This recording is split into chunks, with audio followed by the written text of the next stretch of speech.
আল্লাহ বানাইলেন কত জাতি,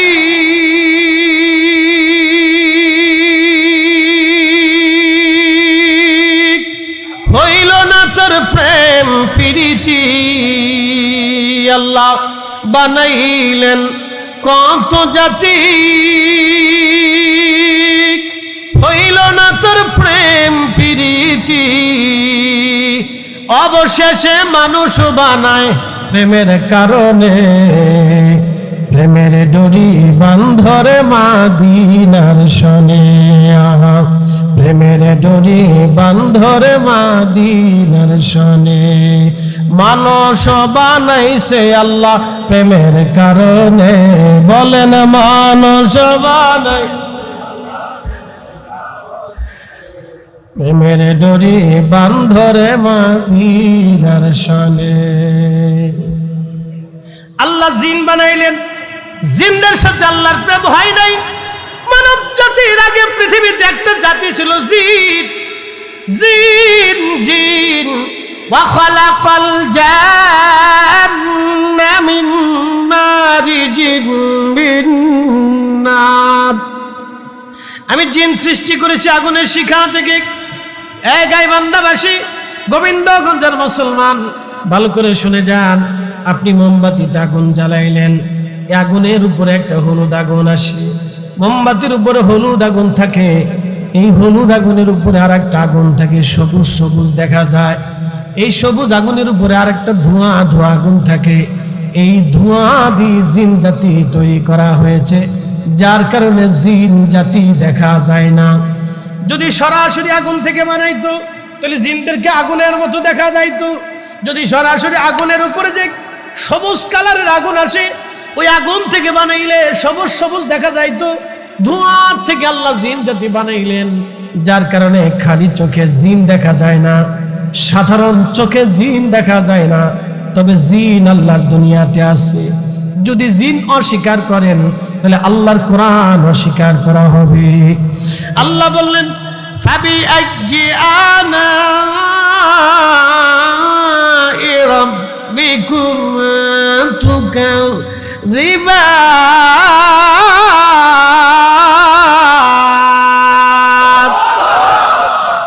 হে মানুষ এবং জিন, হে মানুষ এবং জিন, তোমরা আমি আল্লাহর দেওয়া কোন কোন নিয়ামত আছে অস্বীকার করবা তোমরা বলো। আর আয়াত আল্লাহ ওয়াজ করলেন, ইয়া মাশারাল জিন্নি ওয়াল ইনসি ইন ইসতাতাতুম আন তানফুযু মিন আকতারিস সামাওয়াতি ওয়াল আরদি ফানফুযু লা তানফুযুনা ইল্লা বিসুলতান। কখনো তোমাকে যদি ভুলি, কখনো তোমাকে যদি ভুলি, হেদায়েতের আলো জেনে নিয় কাছে তুলি। কখনো তোমাকে যদি ভুলি, হেদায়েতের আলো জেনে নিয় কাছে তুলি। ঠাই দিও প্রিয়তম ওগো মহিয়ান, তুমি রহমান তুমি মেহেরবান। অন্ধ গাহে না শুধু তোমার গুণগান, বুঝে বুঝে না তবু শান। তুমি রহমান তুমি মেহেরবান। জিন এবং মানুষ দুইটা জাতি আল্লাহ সৃষ্টি করেছেন। মানব জাতি সৃষ্টি করার আগে আল্লাহ একটা জাতি বানিয়েছিলেন, এই জাতির নাম জিন। জিন জাতির আদি পিতার নাম তারান্নুস, উপাধি আবুল জিন। জিন্দেগিতে হায়াত পেয়েছিল ৬০,০০০ বছর। একসাথে বলবেন আল্লাহু আকবার। না না, আরো জোরে বলেন আল্লাহু আকবার। জিন জাতির আদি পিতা তারান্নুস জিন্দেগিতে হায়াত পেয়েছিল ৬০,০০০ বছর। আমরা বাঁচবো কত হাজার বছর? জোরে বলেন। ৬০ বছরের জিন্দেগি পাইয়া আমরা বিরাট কিছু মনে করে ফেলছি, বিরাট কিছু মনে করে ফেলছি। আরে 60 বছরের জিন্দেগির ভিতরে যদি একটা নেতার পদবি পাওয়া যায়, তাহলে বুঝতে পারছেন তার ঠেলায় আর গ্রামে থাকা যায় না। বাপরে বাপ, এমন ভাব লয়ে হাঁটে, মনে হয় বিরাট বড় দেশের বাদশা হাইটে হাইটে যাইতেছে। এই শুনে যাবেন, বিশ্ববিখ্যাত খলিফা হারুন আর রশিদ বর্তমানে ইরান, ইরাক, এরপরে আপনার ওমান, ইয়ামান, কাতার, কুয়েত, দুবাই, বাহরাইন, সৌদি আরব, জর্দান, সিরিয়া, লেবানন, লিবিয়া, ফিলিস্তিন, মিশর, Algeria, Nigeria, Tunisia, Sudan, Morocco, পৃথিবীর বিরাট বিরাট একেবারে গ্রিস পর্যন্ত, ওইদিকে তুরস্ক থেকে একবারে রোম পর্যন্ত, এদিকে একেবারে গ্রিস পর্যন্ত পৃথিবীর বিরাট এক সাম্রাজ্যের খলিফা ছিলেন খলিফা হারুন আর রশিদ। তার বিবির নাম জুবাইদা। আল্লাহু আকবার। এই মহান এই মহিলা যদি কখনো হারামে যান, আরাফাতের মাঠে যান, একটা নহর আপনারা পাবেন, নহরে জুবাইদা। এ মহিলারা ভালো করে শুনে যান, ঢাকা শহরে কোনো বেডির যদি একটা বাড়ির মালিক হয়, তাহলে ওই বেডি খালি কামলা বেডিরে ধরে ধরে ভিজা। এই কথা কর না কেন? ভাবলে বাপ, তার ভাবের কোনো শেষ নাই। বিরাট বড় ভাবলে রাস্তা দিয়ে আড়ে, এত হাইটেন না। মশা মাত্র 2.5 দিন দুনিয়াতে বেঁচে থাকে, কিয়ামতের তুলনায় আমরা মশার চাইতে কম সময় বাঁচি। তারুজুল মালাইকাতু ওয়ার রূহু ইলাইহি ফি ইয়াউমিন কানা মিকদারুহু 50,000 সানা। দুনিয়ার 50,000 বছর, আখিরাতের মাত্র একটা দিন। এই দিন আখিরাতের একটা দিন। দুনিয়ার 50,000 বছর যত বড় হবে, হাসরের ময়দানের একটা দিন তত বড়। আপনার 60 বছরের জিন্দেগি দিয়া হাসরের ময়দানের জিন্দেগির আপনি একটু ভাগ দিয়ে দেখেন। সামান্য সময় দুনিয়াতে বেঁচে থাকি। এই জন্য আমার পীর মুর্শিদ বলতেন, বাবা জীবনটা স্বপ্নের মতো চলে যাচ্ছে, জীবন স্বপ্নের মতো চলে যায়, জীবন স্বপ্নের মতো চলে যায়, স্বপ্নের মতো চলে যায়। শুনে যাবেন, যদি হেরেমে যান, আরাফাতের ময়দানে 25 মাইল পাহাড়ি রাস্তা কেটে কেটে একটা নহর বানানো হলো, নহরে জুবাইদা। খলিফা হারুন আর রশিদের স্ত্রী বাইতুল মাল থেকে কোনো টাকা নিতেন না, অর্থ মন্ত্রণালয় থেকে কোনো টাকা নিতেন না। তিনি নিজের টুপি বানাইয়া, টুপি বিক্রি করে যে টাকা রুজি করতেন, এই টাকা দিয়া জুবাইদার সংসার চালাইতেন। আর আমার দেশের বেটিরা মেটে সামদারে একেবারে 3-4 ফর্ত বানাইয়া ফেলছে। কাজ হবে না, কাজ হবে না। এই এত বড় খলিফার স্ত্রী টুপি বানাইয়া, টুপি বিক্রি করে সংসার চালাইতো। আর আমার দেশের একটু নেতা হয়ে গেলে এখানে বাড়ি সেখানে গাড়ি, টাকা আর টাকা, টাকার টাকা, টাকা কিন্তু জিব্রাইল আলাইহিস সালাম দিয়ে যায় না। আমরা কিন্তু ভালোই বুঝি, জনগণের পকেট চুরি কইরা তোমরা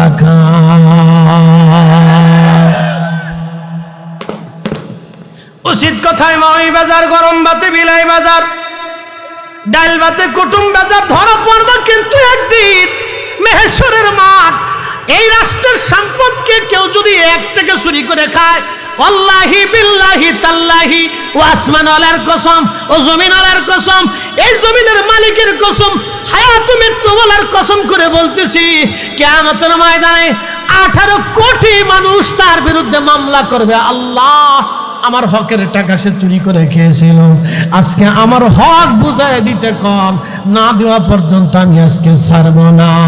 সেদিন ওই ব্যক্তির মতো গরিব কিয়ামতের ময়দানে আর কেউ হবে না, কারণ 18 কোটি মামলা তার বিরুদ্ধে জমা হয়েছে। কথা বলে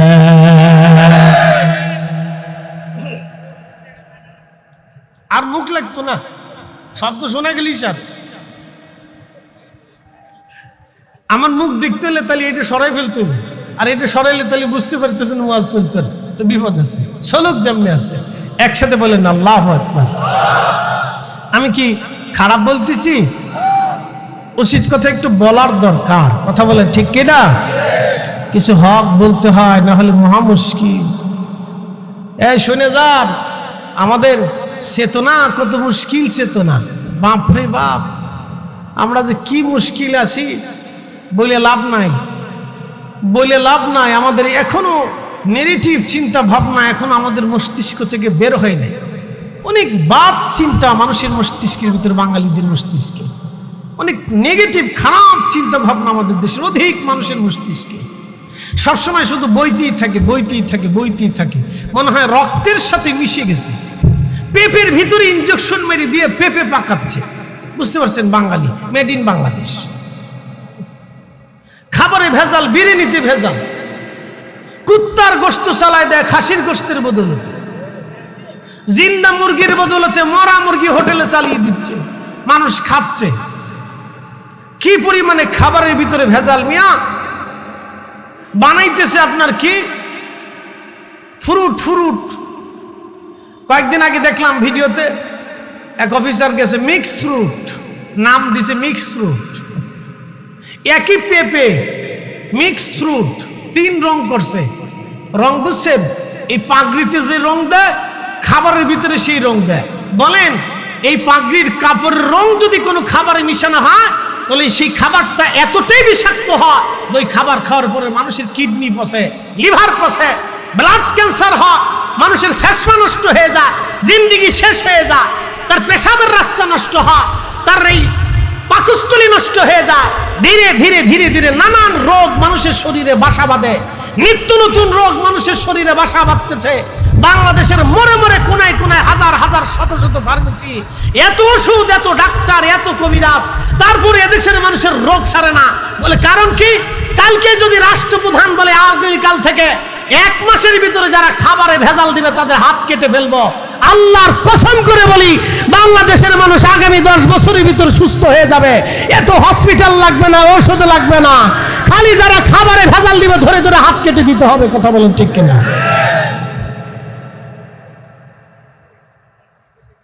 এত কঠিন পরিস্থিতি, বাজে পরিস্থিতি বাংলাদেশ, ভাষায় প্রকাশ করার মতো না। একটা বিমানবন্দর ঘুরে চলে যায়, হাজার হাজার লক্ষ কোটি টাকার সম্পদ আগুনে পুড়ে গেল, পানিতে নিভানোর মতো পানি নেই। লজ্জা করে মাঝে মধ্যে কথা বললে বলবেন হুজুর আপনি কি ওয়াজ করেন, এটা কি কোরআন হাদিসের বিষয়? কোরআন হাদিস না তো কি? যে বেটার 1200 কোটি টাকার মাল পুড়ে গেছে, ওই বেটার বাড়ি যায় দেখেন যে তার অবস্থা কি। যে বেটার 1000 কোটি টাকার মাল পুড়ে গেছে তাকে জিজ্ঞেস করেন। একজনের $1 লক্ষ মূল্যের সম্পদ পুড়ে গেছে, সে বেটার অবস্থা কি আপনি বুঝেন? অথচ আগুন নিবানোর মতো পানি নেই। এটা বিমানবন্দর। মাঝে মধ্যে চিন্তা করি যে কোন দেশে বাস করি, এদেশের মানুষের নিরাপত্তা। আপনি চলে যান, আমি মালদ্বীপে গেছি, তো বিড়াল সাগরের পরে বিড়াল ঘুরতেছে, তো আমি বিড়াল লয়ে কোলে নিয়েছি। তো কোলে নেওয়ার পরে আমি বললাম বিড়ালটা সাগরে ফেলে দেই। হুজুর এই দেশে বিড়ালও যদি মারেন তো আপনাকে পুলিশই ধরে নিয়ে যাবে, আপনার 14 গোষ্ঠীও ছাড়াইতে পারবে না। যে দেশের মানুষের কাছে একটা বিড়ালের নিরাপত্তা এত হতে পারে, তো মানুষের নিরাপত্তা কত? আর আমার দেশের মানুষ দিন দুপুরে খুন করে ফেলাচ্ছে, আশেপাশের মানুষরা দেখে, একটু ধরেও না, ছাড়াও না, ফিরেও না। এই কথা কর না, কি পরিস্থিতি! এমন পরিস্থিতি বাংলাদেশে তো ভাষায় প্রকাশ করার মতো। মানুষের চিন্তা চেতনা এতটাই নেগেটিভ হয়ে গেছে, এত কঠিন পর্যায়ে গেছে, তা ভাষায় প্রকাশ করার মতো না। কবে পরিবর্তন আমাদের আসবে আমরা জানি না, অথচ আমরা দাবি করি আমরা মুসলমান। এই মিয়া, মালয়েশিয়াতে যায় দেখেন 100% মুসলমানের 99 জনের মাথার ভিতরে কোনো টুপি নেই। না নাই, যান 99 জনের মাথায় কোনো টুপি নেই। আমি মালদ্বীপের ভিল্লা কলেজে মাহফিলে গেছি, মালতে মাহফিল শেষ করার পরে একটু ঘুরলাম ফিরলাম, ঘুরে ঘুরে দেখলাম মসজিদে ঘুরে ঘুরে দেখি মুসলমানরা নামাজ পড়তেছে কিন্তু মাথায় টুপি নেই। আমি বললাম কি ব্যাপার, সুন্নত ছাড়া নামাজ পড়ে? হুজুর টুপি না পড়লে কি এরা মালে কম দেয় না, খাবারে ভেজাল দেয় না, 2 নম্বরই করে না, একজনে আরেকজনের চাবি দেয় না, বাস দেয় না, ক্ষতি করে না, আরেকজনের বেডি ফলায় না, আরেকজনের মানুষ হত্যা করে না, এ আরেকজনের দোকান নষ্ট করে না, এ আরেকজনের ব্যবসা নষ্ট করে না। আর বাংলাদেশের মানুষের চিন্তার ভিতরে, মগজের ভিতরে খালি গুতাইতে থাকে যে আমি কার ক্ষতি করব, কারে বাস দেব। এ খালি বাংলাদেশের মানুষের মগজের ভিতরে খালি শয়তানে গুতায়। ওয়াজ করবো কি? এদেশে হাজার হাজার ওয়াজ হয়, বাংলাদেশের এক সিজনে যত ওয়াজ হয় সারা পৃথিবীতে এত ওয়াজ হয় না। কি কথা কর না? এক সিজনে বাংলাদেশে যত ওয়াজ হয় সারা পৃথিবীতে এত ওয়াজ হয় না। সারা পৃথিবীতে এত ওয়াজ হয় না, সারা দুনিয়ার কোথাও এত ওয়াজ হয়।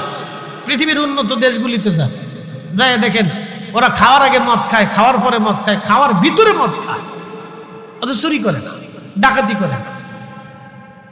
জুতা রেখে আসবেন, 1 মাস পর্যন্ত জুতা ওইখানে থাকবে, কেউ ধরবে না।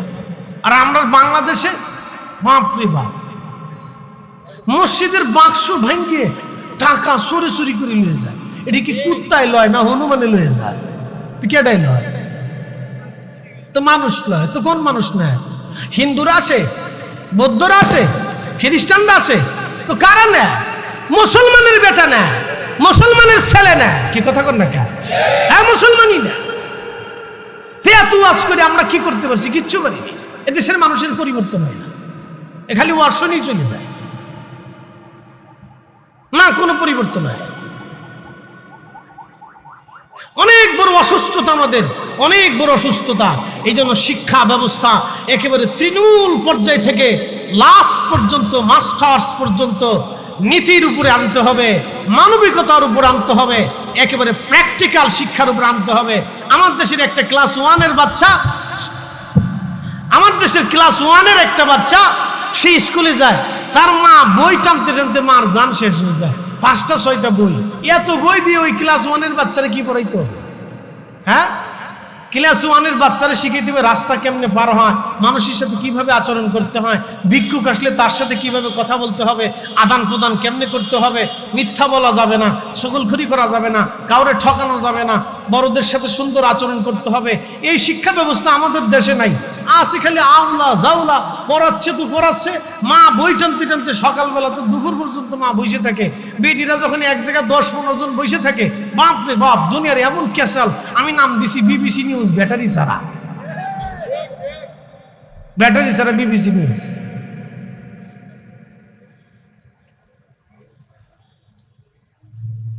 জানি না কবে চেঞ্জ হবে, তবে আল্লাহ আমাদেরকে হেদায়েত করুক, সকলে বলে না আমিন। মুসলমান, এদেশে 1300 বছর আগে ইসলাম এসেছে। 1300, কত বছর আগে?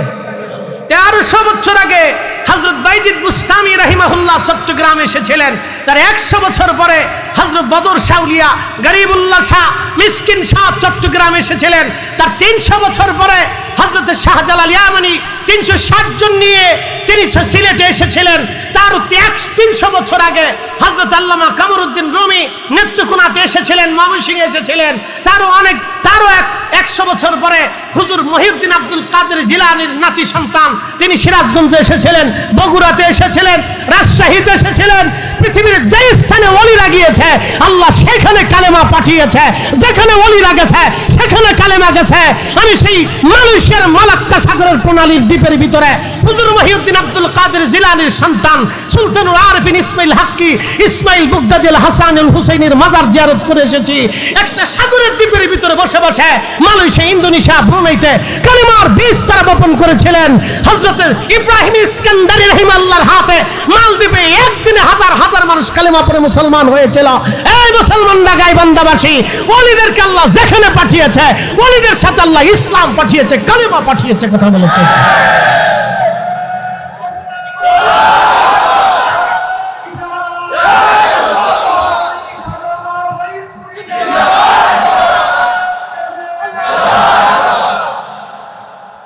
এত বুজুর্গ এদেশে আসছে, তারপরে জাতির হেদায়েত আসে না, না জাতির হেদায়েত আসে। বলে হুজুর কেমনে বললেন? এদেশে তবলিগ আলারা নসিহত করে মানুষকে বুঝায়। কথা ঠিক আছে না ভাই? আমরা কারো দুর্নাম করবো না, ভুল ত্রুটি দিয়ে দুনিয়া। সবার ভিতরে ভুল ত্রুটি আছে। কেউ যদি আইসে বলে আট্রসিয়ালারা ভুলের মধ্যে আছে, তাই আমি বলবো আপনি ভাই এত সহি সহি বাতায়েন না, ভুল টুল ধরলে আপনাদেরও আছে। কি কথা ঠিক আছে না ভাই? আমরা কারো ভুল ধরব না। এদেশে তবলিগ জামাতের যারা আছে তারা কিন্তু মানুষকে বুঝায়, ভালো কাজের আদেশ প্রদেশ তারা দেয়। যারা পীর মুরিদি করে, বিভিন্ন সিলসিলা তরিকা দরবার আছে, পীর মাশায়েখরাও কিন্তু মানুষদেরকে ভালো মন্দ সদুপদেশ, ভালো কথা বুঝায়, তারা শিক্ষা দেয় যে তোমরা এই কাজ করো না, ভালো কাজ করো, বুঝায়। বিভিন্ন ইসলামিক সংগঠন যেগুলি আছে তারাও তাদের দলীয় লোকদেরকে এই ভালো কাজের দিকে উদ্বুদ্ধ করার জন্য তারাও মানুষদেরকে বুঝায়। হাজার হাজার ওয়াজ নসিহতে উলামা ইকরাম মানুষদেরকে ভালো কাজের জন্য বুঝায়। প্রত্যেক জুমাতে মসজিদে বসে বসে উলামা ইকরাম, খতিব সাহেবগণ এই মানুষদেরকে ভালো কাজের তালিম তরবিয়ত দেয়, প্রত্যেক জুমাতে দেয়। এমন একটা জাতি বাঙালি, হায় আফসোস, এই ভারত, পাকিস্তান আর বাংলাদেশ, এই তিনটে জাত এত ওয়াজ নসিহত করার পরেও এরা বুঝান যায় না। এই ওয়াজ শুনে মানকি চিপে যে দাঁড়ায় দাঁড়ায় বিড়ি টানে, এই ওয়াজ নসিহত শুনে ওই মানকি চিপে খারায় সেন্টা খুলে শ্যালো মেশিন স্টার্ট করে দিচ্ছে, ঠাস করে মেরে দিচ্ছে। হ্যাঁ, এই ওয়াজ নসিহত শুনে ওই মাঠের ভিতরে যে বাথরুম করে। কত অসুস্থ নেগেটিভ চিন্তা এখনো মানুষের মস্তিষ্কে, কিন্তু যাই নাই। আপনি ভাবতে থাকেন কত পিছিয়ে পড়ে আছি আমরা, কত পিছিয়ে পড়ে আছি। এখন আমরা অনেক পিছিয়ে পড়ে আছি, কারণ কি আমাদের বাস্তবিক শিক্ষার অনেক বড় অভাব। এই অভাবের কারণে আমরা অনেক পিছিয়ে পড়ে আছি। আমাদের এই চিন্তা চেতনা চেঞ্জ করিয়ে আমাদেরকে হকের দিকে আসতে হবে, কোরআন এবং সুন্নাহর দিকে আসতে হবে। আল্লাহ তৌফিক দিক। সকলে বলেন আমিন। কষ্ট হচ্ছে আপনাদের? একসাথে জোরে বলেন তো আল্লাহু আকবার। জিকির হবে কার? একসাথে বলেন কার? সূর্য কার আইনে চলে? পৃথিবী কার আইনে চলে? সাগরের জোয়ার ভাটা কার আইনে চলে? চাঁদের গতি পরিবর্তন কার আইনে হয়? সূর্যের তাপমাত্রার পরিবর্তন কার বিধানে হয়? এই পৃথিবীর বাংলাদেশের আবহাওয়ার পরিবর্তন কার বিধানে হয়? একই ছাদের নিচে, একই আসমানের নিচে বাংলাদেশ 6টা ঋতু, একই আসমানের নিচে মালদ্বীপ, সারা জিন্দেগিতে একটা ঋতু। একই ছাদের নিচে মালয়েশিয়া, একই ঋতু। একই ছাদের নিচে সৌদি আরব, প্রচন্ড গরম, আবার প্রচন্ড উত্তাপে মানুষ হিমশিম খায়। একই ছাদের নিচে আবার আপনি চলে যান ইউরোপে, প্রচন্ড ঠান্ডায় -ডিগ্রিতে এসে মানুষের ঠান্ডায় শরীর হাত পা হিম হয়ে আসে। একই পৃথিবীতে একটা দেশ নরওয়ে, 3 মাস পর্যন্ত সূর্যের চেহারা দেখা যায় না, এবং 3 মাস পর্যন্ত সূর্য ডুবেই না। একসাথে বলবেন আল্লাহু আকবার। না, আমি বুঝাই দিছি, আরো জোরে বলেন। বুঝাই আরো জোরে বলেন। এ মালিককে, মালিককে। সূর্যের উত্থান পতন কার? এই যে আল্লাহ বলছেন الشمس والقمر بحسبان والنجم والشجر يسجدان।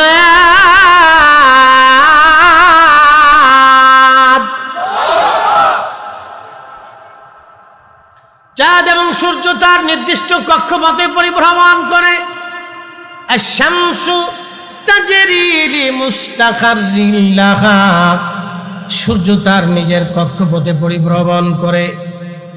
আল্লাহর সীমানার বাহিরে সূর্য কখনো যায় না, চাঁদ কখনো আল্লাহর সীমানার বাহিরে যায় না, পৃথিবী আল্লাহর সীমানার বাহিরে যায় না, সাগর জোয়ার আসে আল্লাহর সীমানার বাহিরে যায় না। সাগরের ভিতরে যত মাছ, কোনো মাছ আল্লাহর সীমানার বাহিরে যাবে না। দুনিয়াতে মিঠা পানি হয়, মিঠা পানিও আল্লাহর সীমানার বাহিরে যায় না। একটা গাছ আল্লাহর আইনের বাহিরে যায় না। একমাত্র মানব জাতি আল্লাহর আইন মানতে চায় না, একমাত্র মানব জাতি আল্লাহর বিধান মানতে চায় না। কথা বলেন ঠিক কিনা? শুনে যাবেন গাইবান্ধাবাসী, ভালো করে শুনে যাবেন গাইবান্ধাবাসী। একই পৃথিবী ছাদের নিচে একটা রাষ্ট্র আছে নরওয়ে, দক্ষিণাঞ্চলে। ভাইজান 3 মাস পর্যন্ত সূর্য ডুবে না, 3 মাস পর্যন্ত সূর্য উঠে না, 3 মাস পর্যন্ত সূর্য ডোবে না, 3 মাস পর্যন্ত শুধু আলো আর আলো থাকে। সেখানে 3 মাস পর্যন্ত কখনো রাত হয় না। আচ্ছা বলেন তো, যেখানে 3 মাস রাত হয় না সেখানে মাগরিব কোন ওয়াক্ত হয়? কি বুঝলেন? ফজর কখন হয়, আসর কখন হয়, যোহর কখন হয়, এশা কখন হয়। সূর্য যেখানে 3 মাস ডোবেই না সেখানকার মাগরিব, এশা, ফজর, যোহরের অবস্থা কি? সূর্য 3 মাস যেখানে উঠেই না সেখানে ফজর কখন হলো আপনি আমাকে একটু বলেন তো। তাহলে সমাধান কিভাবে হবে? এর সমাধান আসতে হলে এই জন্য মাযহাব মানতে হবে, ফিকে আইনের ভিতরে আসতে হবে। ফকিরা যেইভাবে সিদ্ধান্ত দিবে সেই এইভাবে সিদ্ধান্ত আসবে। এই মাসালা বুঝতে হলে ফিকের সবকের ভিতরে আসতে হবে, ফিকের উসুলের ভিতরে আসতে হবে। এই উসুলে যদি আপনি না আসেন তাহলে এই মাসালার সমাধান কোনোদিনও দেওয়া সম্ভব হবে না। কথা বলেন ঠিক কিনা? এই জন্য পৃথিবীর অধিক মুসলমান মাযহাব মানে, একসাথে বলবেন আল্লাহু আকবার। কি মানে? মাযহাব হচ্ছে একটা প্রেসক্রিপশন, মাযহাব হচ্ছে একটা প্রেসক্রিপশন। ভালো করে বুঝে যাবেন। আপনি গোবিন্দগঞ্জের একজন ডক্টরের কাছে গেছেন, ভালো একজন হার্ট বিশেষজ্ঞ ডক্টরের কাছে চলে গেছেন। যাওয়ার পরে বললেন, স্যার আপনি আমাকে একটু চেকআপ করে দেখেন, বুকের ভিতরে ব্যথা ট্যাথা করে, এই বড় বড় শব্দ করে, কি হয় না হয়, অল্পতেই হাঁপাই যায়। তো উনি চেকআপ করার পরে দেখলেন তার হার্টের সমস্যা। এবার উনি বললেন, ঠিক আছে আপনি তো আমার রুগী, তো আচ্ছা ঠিক আছে, তাহলে আপনি এক কাজ করেন, আমাদের বই টই আছে, এগুলি দেখে টেকে পড়ে টরে আপনি আপনার মতো ওষুধ কিনে খান জ্ঞান। আচ্ছা বলেন তো এ রুগীর হালত কি হবে? ও মরবে না বাঁচবে? ও বিপদ না? রুগী যদি নিজে নিজে বই পড়ে ডাক্তারি বিদ্যা শিখা, যদি নিজে নিজে শিখে নিজে নিজেই প্রেসক্রিপশন তৈরি করে, তাহলে বলে বুঝতে হবে ওই রুগী শেষ।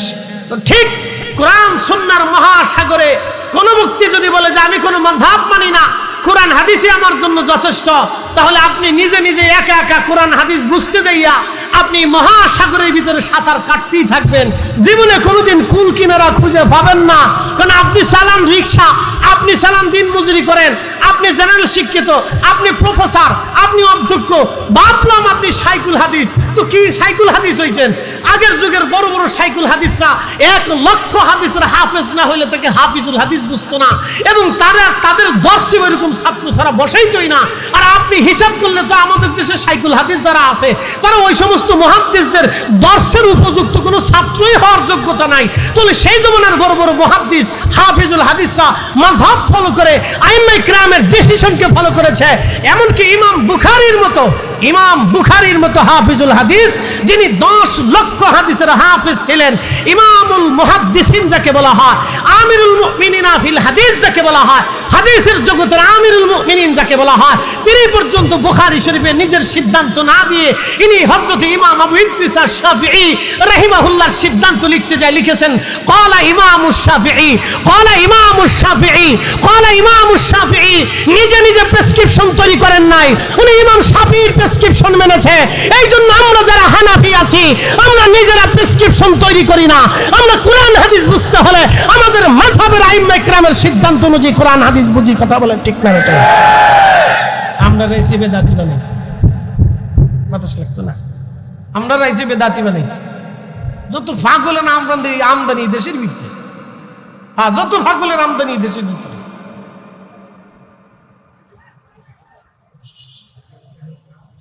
এত সহজ হইবেন না। 6 আয়াত পড়ে যদি মুফাসসির কোরআন হওয়া যেত, তাহলে আগের যুগের বড় বড় মুফাসসিররা 30 পারা 40 পারা করে কোরআনের তাফসীর লিখতো না।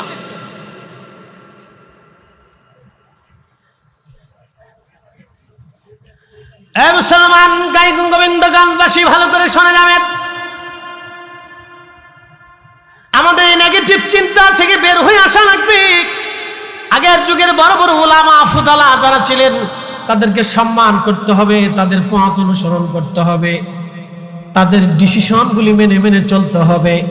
আল্লাহ তার ওলিগণের বুজুর্গদের ডিসিশন মোতাবেক চলার তৌফিক নসিব করুন। আওয়াজ তুলে জোরে বলেন আমিন।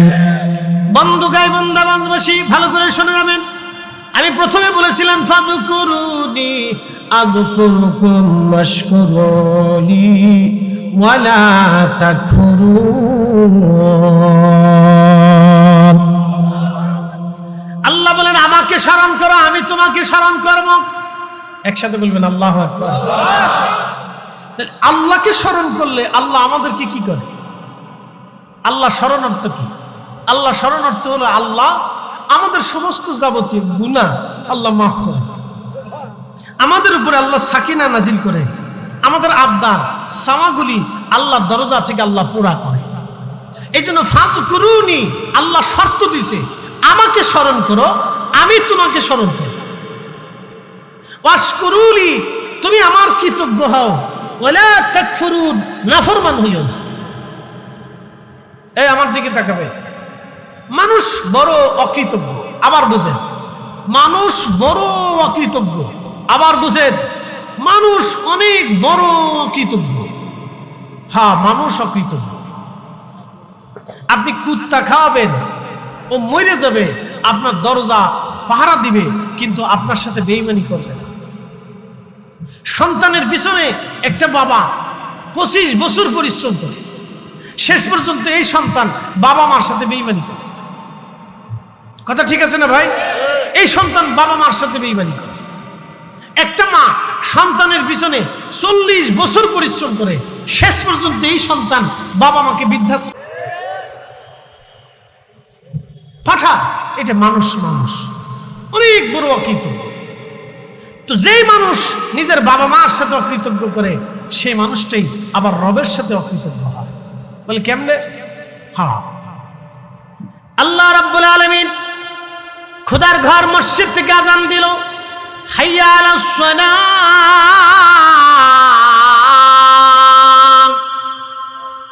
নামাজের দিকে আসো। আপনার তখনও দোকান বন্ধ হয় নাই, তখন আপনি চিন্তা করলেন দোকান আরো পরে বন্ধ করি। দোকান বন্ধ করলেন না, কি করলেন? বেচা বিক্রি চলতে লাগলো, করতে লাগলেন বেচা বিক্রি। বেচতে বেচতে জোহর গেল, আসর গেল, মাগরিব গেল, এশা গেল। এরপরে আপনি বাড়ি চলে আসলেন, আপনার মা জোহর গেল, আসর গেল, মাগরিব গেল, এশা গেল, 4টা ওয়াক্ত দোকানের মধ্যে চলে গেল। একটা ওয়াক্তের জন্য আপনি আল্লাহকে সেজদা দিলেন না। এটাই হলো আল্লাহর সাথে বেঈমানি করা। কথা কর না কেন, ঠিক কিনা? এটা আল্লাহর সাথে নাফরমানি করা, এটাই আল্লাহর সাথে নাফরমানি, এটা আল্লাহর সাথে নাফরমানি। আর দোকান বন্ধ করে যখন আপনি নামাজে দাঁড়িয়ে যাবেন, নামাজে যখন দাঁড়াবেন, তখন বান্দার সাথে আল্লাহর প্রেম হয়ে যায়। আল্লাহ বলেন ইন্নী জাইলুন ফিল আরদি খলিফা, আমি পৃথিবীতে খলিফা পাঠাবো। এই খলিফা কারা? এই খলিফা হলো আমার আল্লাহর বান্দারা। আমরা আল্লাহর খলিফা হতে পারি নাই, আমরা শয়তানের খলিফা হয়েছি, আল্লাহর খলিফা আমরা হতে পারি নাই। আল্লাহর খলিফা কে হয়েছিল? হুজুর মহিউদ্দিন আব্দুল কাদের জিলানী। ছোট্টকালেও মিথ্যা কথা বলে নাই, তিনি আল্লাহর খলিফা। ওনার আব্বাজান হযরত আবু সালেহ মুসা রাহিমাহুল্লাহ একটা ফল খেয়ে ফেলেছিলেন মালিকের অনুমতি ছাড়া। সেই ফলটা খাওয়ার পরে তিনি নদীর পাড় দিয়ে হেঁটে হেঁটে হেঁটে হেঁটে যাইয়া তিনি মালিকের কাছ থেকে ক্ষমা চেয়েছিলেন। 12টা বছর তিনি পরিশ্রম করেছিলেন ক্ষমার জন্য। এরা হচ্ছেন খলিফা, আল্লাহর খলিফা।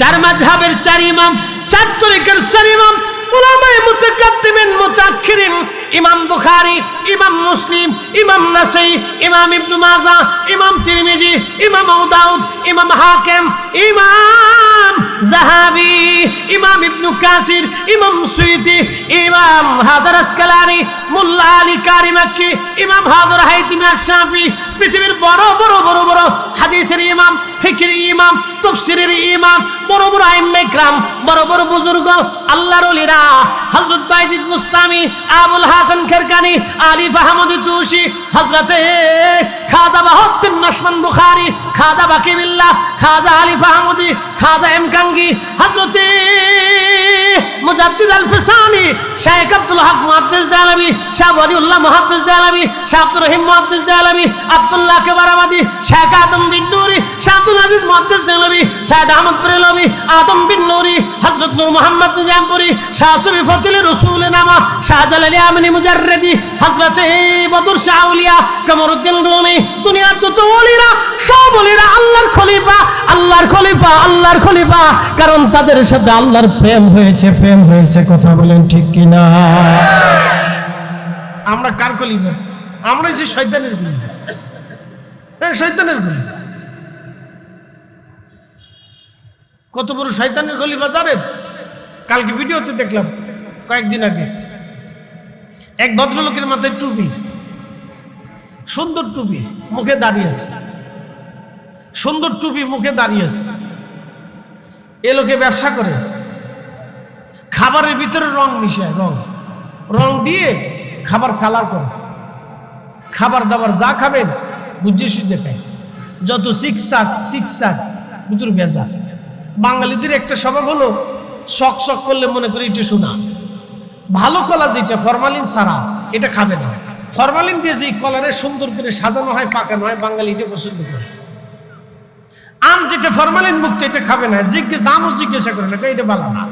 কিন্তু যেটা ফরমালিন দিয়ে সুন্দর করে একবার ফাঁকায় লাল লাল চকচক চকচক করে, এটা পছন্দ করে। হ্যাঁ, এটা পছন্দ করে। আমি মধুপুরে গেছি টাঙ্গাইলে মাহফিল করতে, তো মাহফিল শেষ করে বললো, ভাই দুইটা আনারস দাও, বাগান থেকে কেটে দাও। কা হুজুর কি করবেন? আমার বাচ্চা কাচ্চারা খাওয়াইতে হবে, আমি এখান থেকে ঢাকার থেকে আনারস খালি ফরমালিন থাকে, তো বাগান থেকে কেটে নিয়ে যাই। কা হুজুর লাভ না, বাগানেরটাও যা, ঢাকারটাও তা। বললো কারণ কি? ঢাকারটাও ফরমালিন, বাগানেরটা ফরমালিন। বাগানে ফরমালিন আসলো কোত্থেকে? গাছে মেরে দিস। কোন জায়গা মারছে? Made in Bangladesh. খাবেন কি আপনি? এখন আপনাদেরকে একটা কথা বলি, ফরমালিন বিক্রি করে কারা? কথা বুঝেন না মনে হয়? যারা ফরমালিন বেচে ওরে ধরিয়ে এনে বাটাম চালানতে দেয়। আমাদের দেশে আমরা হুজুররা আছি খালি গুতাগুতিতে আছি। একদল আছে মিলাদ বন্ধ করো, আর একদল আছে তারাবি 8 টাকা তার বানাইতেই হবে, মানে আল্লাহ ওনার এই টেন্ডার দিয়ে দুনিয়াত পাঠাইছে। এই কি কথা কর না কেন? এর কথা হচ্ছে 8 টাকা তারাবি পড়তেই হবে, এটাই সহি। বেটা তোমরা 8 টাকা তারাবি বানানোর জন্য দেশে আল্লাহ পাঠাইছে। আল্লাহ পাঠাইছিল, আমাদের দায়িত্ব ছিল এদেশে যারা মদ বেছে, ইয়াবা বেছে, বাবা বেছে, গাঁজা বেছে, ফেন্সি বেছে, যারা এদেশের লক্ষ লক্ষ যুবক আর নারীদেরকে এই ফেন্সি খোর বানাইয়া, হিরোইন খোর বানাইয়া, বাবা খোর বানাইয়া, মদ খোর বানাইয়া, নেশা খোর বানাইয়া এদেশের অসংখ্য সংসার নষ্ট করতেছে, অসংখ্য পরিবার যারা ধ্বংস করে দিতেছে, আমাদের দায়িত্ব ছিল ওদের বাড়ি বাড়ি ঘরে ঘরে আগুন দেওয়া। আমরা তা না করে আমরা মাজার ফুরাইতেছি, আমরা অমুক দরগা ফুরাইতেছি, অমুক বাড়ি ফুরাইতেছি। আমাদের দরকার ছিল যারা এদেশে বাবা, ইয়াবা এই সমস্ত ওই আপনার নেশা দ্রব্য বিক্রি করে, আমাদের সবার দায়িত্ব ছিল ওর বাড়ি ঘরে আগুন দিয়ে পুরাই ও দেশ থেকে বিতাড়িত করা। আমরা তা পারিনি। আমি দোয়া বন্ধ করার জন্য বলে দোয়া বন্ধ করো, দোয়া বন্ধ করে দাও। তো দোয়া তোমার কি কামড়াই নাকি? দোয়া বন্ধ করবা? তোমার কি আল্লাহ দোয়া বন্ধ করার জন্য টেন্ডার দিছে নাকি?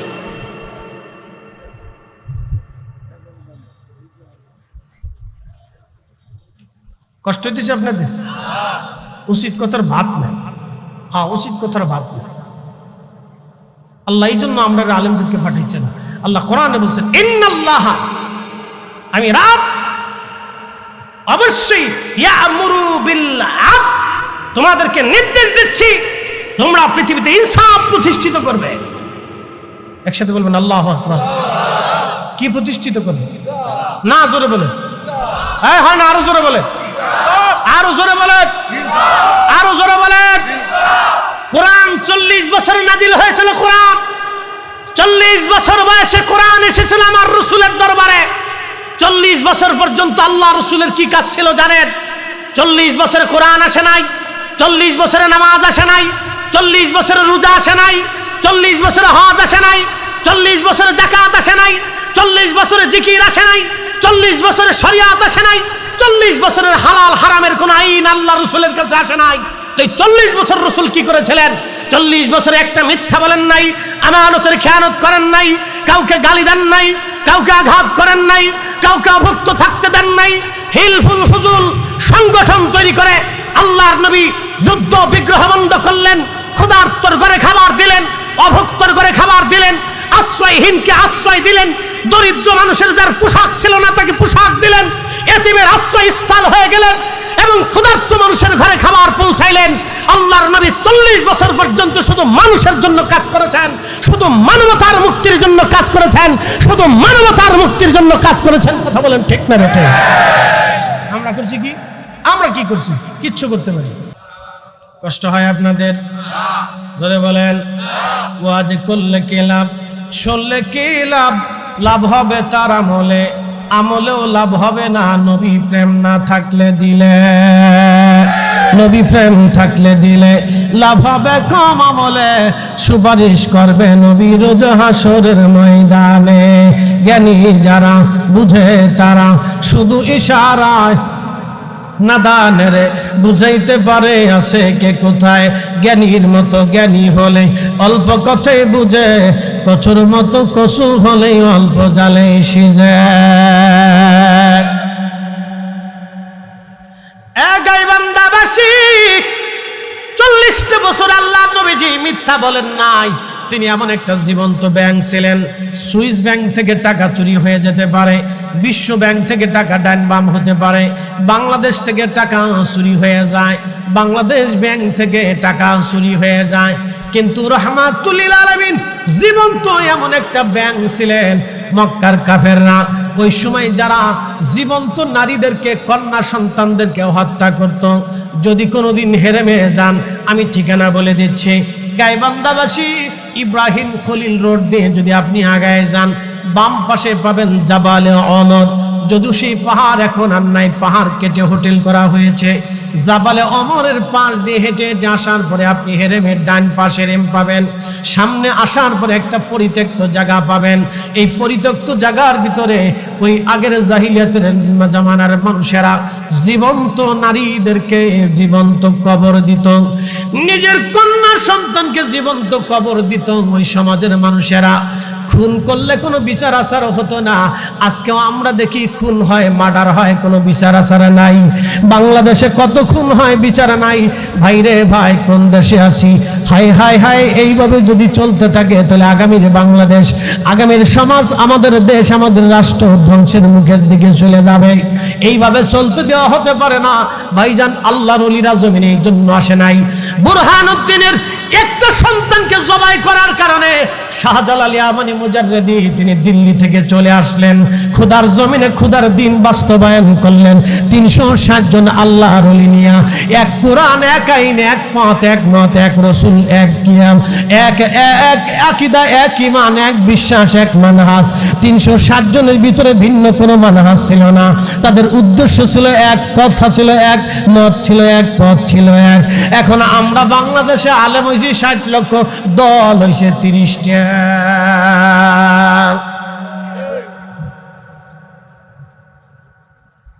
30টা হয়েছে। বাপ রে বাপ, কত দল হয়েছে! ভালো করে শুনে যাবেন। বুরহানুদ্দিন রহিমাহুল্লাহর সন্তান থেকে কোরবানি করার কারণে, জমায় দেওয়ার কারণে, জুলুম করার কারণে গৌর গোবিন্দের পতন হয়ে গেল।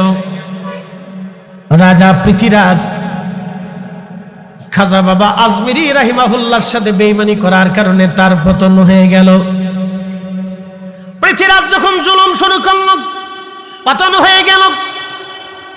আর সেই দিন হযরত মুজাদ্দিদ আল ফিসানি সেরহিন্দির সাথে সম্রাট আকবর যখন আমাদের এই সিলসিলার ইমামের সাথে, ইমামের বিরুদ্ধে যেই দিন লাগলেন এবং খোদার জমিন থেকে কালেমা বিতাড়িত করলেন, লা ইলাহা ইল্লাল্লাহ আকবারু খলিফাতুল্লাহ বানিয়ে কালেমা পরিবর্তন করে দিল। সেই দিন আমাদের এই সিলসিলার ইমাম মুজাদ্দিদ আল ফিসানি সেরহিন্দি বললেন, না আকবর রে, তোমার এই বানানো ধর্ম আল্লাহর জমিনে চলবে না। আল্লাহ আমাকে পাঠিয়েছেন খোদার জমিনে খোদার দিন বাস্তবায়ন করার জন্য। একসাথে আওয়াজ তুলে বলা যাবে কি মারহাবা। সেই দিন যদি সিরহিন্দের ইমাম সেই দিন যদি এই সিলসিলার ইমাম হাজার বছরের মুজাদ্দিদ সাইয়েদুনা হযরত ওমর রাদিয়াল্লাহু আনহুর কলিজার ধন রক্তের সম্পর্কে বংশধর আওলাদ শেখ আহমদ সেরহিন্দি ফারুকি সেই দিন যদি সম্রাট জাহাঙ্গীরের সিংহের কাছার ভিতরে ক্ষুধার্ত সিংহের সামনে যাই নামাজ বিছিয়ে নামাজ পড়তে না পারতেন, তাহলে আজকের এই কালেমা আপনাদের হয়তো নসিব হতো না। কালেমা পরিবর্তন হয়ে যাইত, ইসলাম পরিবর্তন হয়ে যাইত, দিন পরিবর্তন হয়ে যাইত। আল্লাহর জমিনে আল্লাহর দিন বাস্তবায়ন করার জন্য হযরত মুজাদ্দিদ আল ফুসানিকে আল্লাহ পাঠিয়েছিলেন। আমরা সেই সিলসিলার রুহানি আওলাদ। কথা বলেন ঠিক না বেঠে? মিসকিনাম দরে গাহাদ সুফার মায়ে নজর বারে বহা লম্হাম নজর ফরমা কে খা কে পা এ মিসকিনাম মুজাদ্দিদ আল ফসানি ইমাম মুজাদ্দিদ আল ফসানি ইমাম। বুঝতে অসুবিধা? ইতিহাস বুঝলেন না, ইতিহাস বুঝলেন না, ইতিহাস বললে বিপদ আছে। ইসলাম মুসলমান সুফিন ইকরাম আউলিয়া ইকরামের কাছে এতটাই নিরাপদ ছিল যে আল্লাহ তাদেরকে দিয়ে দুনিয়াতে দিন বাস্তবায়ন করেছিলেন। একসাথে বলবেন না মারহাবা? না হয় না, আর একটু জোরে বলেন। কি বিশ্বাস হয় না আপনাদের? পৃথিবী ঘুরে ঘুরে দেখেন, তাম পৃথিবী ঘুরে ঘুরে দেখেন, তাম দুনিয়া ঘুরে ঘুরে দেখেন। আমার দিকে দেখা, ভারতীয় উপমহাদেশে 800 বছর মুসলমানরা শাসন করছে, সালতানাত মুঘল। আপনি বলেন তো এই ভারতীয় উপমহাদেশের ভিতরে মুঘল সাম্রাজ্য নবাবী আমলে সালতানাতি আমলে কোন বাদশাটা ন্যায় পরায়ণ ছিল? আমরা দেখায় কোন বাদশার চরিত্র সুন্দর ছিল আমাকে দেখান। কোন বাদশা ন্যায়ের উপরে প্রতিষ্ঠিত ছিল আমাকে একটু দেখান।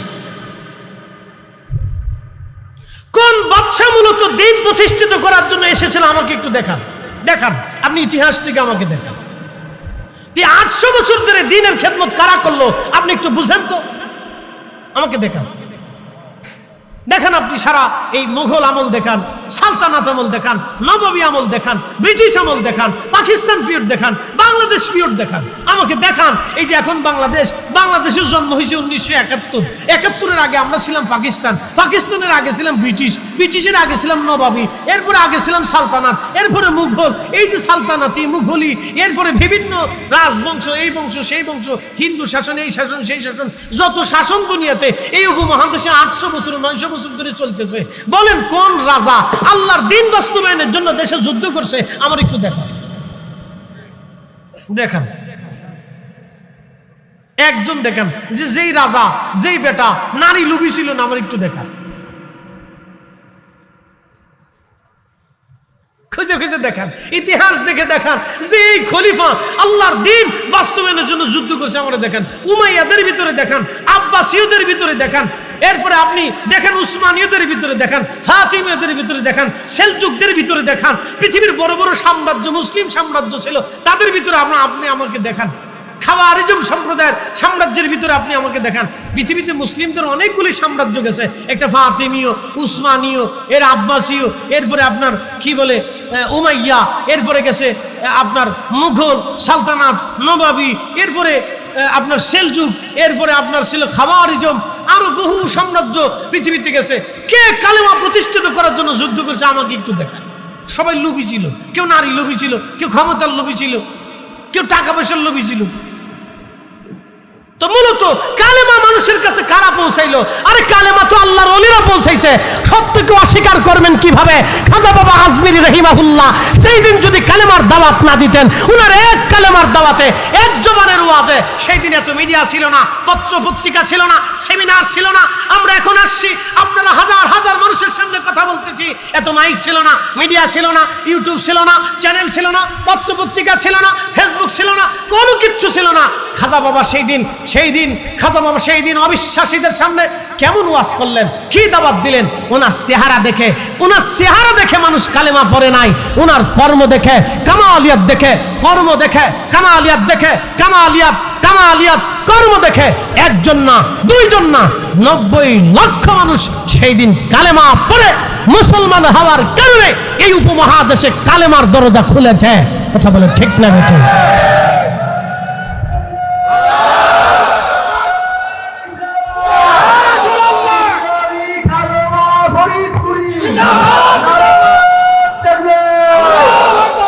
আমাকে দেখান, ইতিহাস থেকে দেখান কোন সাম্রাজ্যের কোন রাজা আল্লাহর জমিনে আল্লাহর দিন বাস্তবায়ন করার জন্য যুদ্ধ করেছে। আমাকে দেখান কয়জন রাজা ছিল। আল্লাহর নবী বলেছেন খেলাফত সালাসুনা সালা, আমার উম্মত 30 বছর ধরে আমার খেলাফত চলবে। ফালাইকুম বিসুন্নতি ওয়া সুন্নাতিল খুলাফায়ের রাশিদিন আল মাহদীন। তোমরা শোনো, আমার সুন্নাহ মানবে, আমার আদর্শ মানবে, আমার পরে পৃথিবীতে আর এমন কয়েকজনের আদর্শ মানবে যারা খুলাফায়ে আল মাহদীন, হেদায়েত প্রাপ্ত খলিফা। ওমর, আবু বকর, উসমান, আলী, হাসান রিদওয়ানুল্লাহি তাআলা আলাইহিম আজমাইন, এরা ছিলেন খোলাফায়ে মাহদী। খেলাফত প্রতিষ্ঠিত, হকের উপরে প্রতিষ্ঠিত খলিফা। এদের পরে যত দুনিয়াতে খলিফা আসছে তার 100% খলিফার ভিতরে 99 জন ছিল নারী লোভী, অর্থ লোভী, ক্ষমতা লোভী, টাকা লোভী। মাত্র একজন ছিলেন, তিনি হযরত ওমর ইবনে আব্দুল আজিজ। উমাইয়াদের মতো একজন খলিফা ওমর ইবনে আব্দুল আজিজ, যিনি হেদায়েতের উপর প্রতিষ্ঠিত ছিলেন। আব্বাসীয়দের ভিতরে একজন খলিফা, তিনি খলিফা হারুনুর রশিদ, যিনি শুধু হেদায়েতের উপর প্রতিষ্ঠিত ছিলেন। আর উসমানীয়দের ভিতরে একজন খলিফা, যিনি প্রথমে তিনি হেদায়েতের উপর প্রতিষ্ঠিত ছিলেন, যিনি এই সাম্রাজ্য প্রতিষ্ঠিত করেছিলেন, উসমান গাজী। উনি মাত্র একমাত্র হেদায়েতের উপর প্রতিষ্ঠিত ছিলেন। তারপরে যাচ্ছে সব 2 নম্বর, নারী লোভী, অর্থ লোভী, টাকা লোভী, ক্ষমতা লোভী, রক্ত পিপাসু, জনগণের অর্থ, মানুষের অর্থ, টাকা সম্পদ মেরে মেরে খেয়েছে, রক্তপাত করেছে। আর এই জমিনে সুফিনে একরাম, আউলিয়া একরাম দাঁড়ে দাঁড়ে দাঁড়ে দাঁড়ে ঘুরে ঘুরে ঘুরে ঘুরে মানুষের কাছে কালেমার দাওয়াত পৌঁছে দিলেন। আর আজকে আপনি এসে 2 ফাতা পরে ফতোয়া দিচ্ছেন বেদাতির দল। আপনি এসে ফতোয়া দিচ্ছেন বেদাতির দল, সব মাজার মুজারি ফতোয়া দিয়ে বসছেন।